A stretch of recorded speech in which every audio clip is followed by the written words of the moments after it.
डोंगराळ येथील चिमुरडीच्या निर्गुण हत्येनंतर जनतेचा संताप अक्षरशः उसळला असून आज न्यायालयाच्या आवारात वातावरण तणावाने पेटून उठले। हातात बॅनर फलक तर डोळ्यात आक्रोश घेऊन आलेल्या नागरिकांनी कोर्टात प्रवेशाचा प्रयत्न करताच परिस्थिती हाताबाहेर जाण्याची चिन्हे स्पष्ट दिसू लागली। क्षणाक्षणाला वाढणारा तणाव पाहता पोलिसांनी ताबडतोब सौम्य बळाचा वापर करत जमावाला मागे ढकलले। महिलांचा युवकांचा आक्रोश आकाश फाडत असतानाच न्यायालय परिसरात एकच धावपळ माजली। संतप्त नागरिक चिमुरडीला न्याय मिळालाच पाहिजे याच्या घोषणांनी परिसर दणाणून टाकत होते।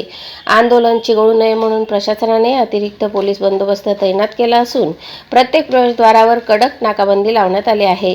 तरीही लोकांच्या भावना चिघळल्या असून कुठलीही ठिणगी पडली तरी परिस्थिती अधिक बिघडण्याची शक्यता व्यक्त होत आहे। दरम्यान वरिष्ठ अधिकाऱ्यांनी घटनास्थळी धाव घेत नागरिकांना शांततेचे आवाहन केले आहे। चिमुरडीच्या हत्येने संपूर्ण खानदेश हादरला असताना न्यायालयीन परिसरात तणाव शिगेला पोहोचल्याचे चित्र पाहायला मिळत आहे।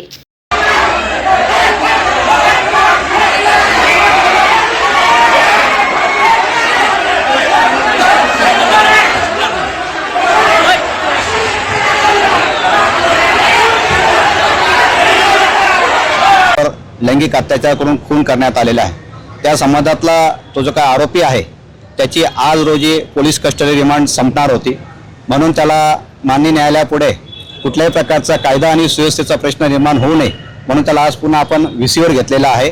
तशी विनंती तपासी अंमलदार यांनी केलेली आहे। तपासी अंमलदार यांच्या विनंतीला मान देऊन कुठल्याही प्रकारचा कायदा आणि सुव्यवस्थेचा प्रश्न निर्माण होऊ नये आणि म्हणून माननीय न्यायालयाने त्यांची विनंती ग्राह्य धरली आणि त्याला व्हीसीवर घेतलं। व्हीसीवर घेतल्यानंतर आरोपीचा पुन्हा आज 4 दिवस पोलीस कस्टडी रिमांड घेण्यात आलेला आहे।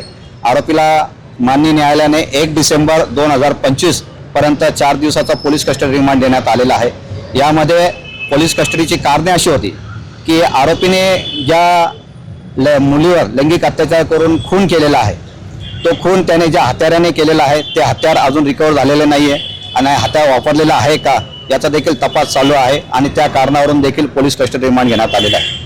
अशा प्रकारचा निर्गुण खून करण्यामागे आणि निर्गुण लैंगिक अत्याचार करण्यामागे या आरोपीला कोणी मदत केलेली आहे का, त्याचा कोणी साथीदार आहे का, त्या मुद्द्यांवर देखील पुन्हा त्याचा पोलीस कस्टडी रिमांड मागण्यात आलेला आहे। शिवाय या घटनेमुळे संपूर्ण महाराष्ट्रात अतिशय मोठा जनआक्रोश आहे।